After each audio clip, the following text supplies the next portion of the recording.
Industry peak bodies are responding to the Coalition's new energy plan. Andrew McKellar is CEO of the Australian Chamber of Commerce and Industry, and he joins us now from Canberra. Andrew McKellar, thank you for your time. What's your reaction to this position that the Coalition has landed on and really the net zero debate opening up again? Well, good morning. Great to be with you. Obviously we're looking at it very closely. For us, this is an important, policy.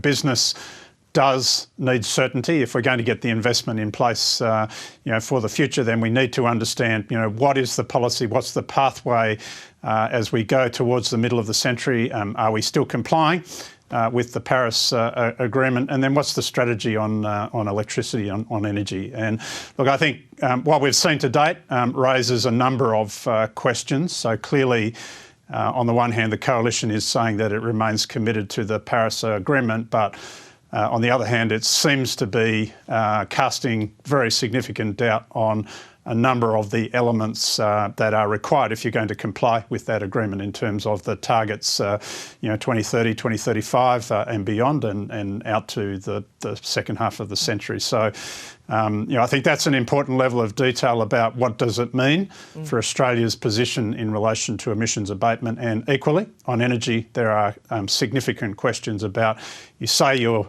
prioritising affordability and cheaper power prices, but what is the plan to get there? So what would you say, or where would certainty be at this point for the business community?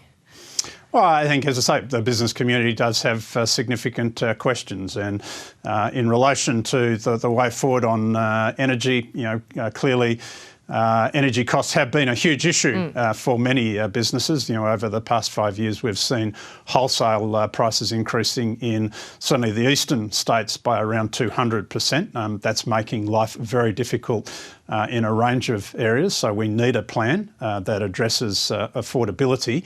And look, the government's plan is not perfect in that regard. They've put all of their eggs into one basket. We have questions about that. We do need to prioritise exploration and production of gas as a key part of the alternative. From a business point of view, we have articulated a technology neutral approach, but here I think there are important questions. So if it's not going to be renewables, then what are the other options? And we would say renewables do have to be a huge part of the solution going forward.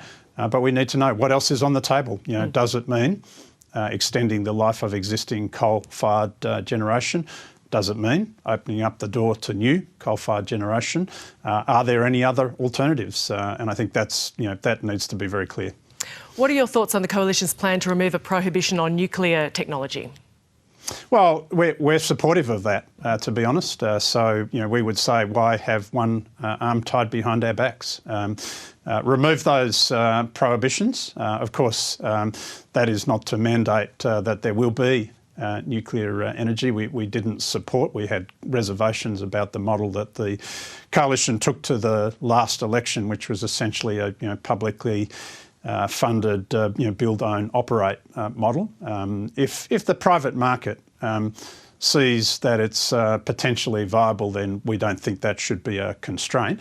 Of course, it has to be financially viable, and I think that is up to whether or not private energy providers see it as something that is potentially viable. Now, that is not the case at the moment. In 10, 15, 20 years' time, it may be different. It would take a long time to prepare and to get Australia in a position to adopt that technology, but we don't think we should tie one arm behind our backs. What would be the burning questions for you right now that you need to have the answer to when you look at this policy?